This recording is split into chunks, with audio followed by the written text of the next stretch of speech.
प्रयत्न आहे. यश आज नाही, उद्या, उद्या नाही, परवा कधीतरी मिळणार. या तरुणांमध्ये जर देशाभिमान जर विनवायचा नसेल तर मग कशामध्ये विनवायचा?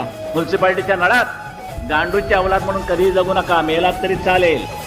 ज्योतिषाकडे जाऊ नकोस, कुंडली दाखवू नकोस, हात दाखवू नको, निराळ्या पद्धतीने दाखव.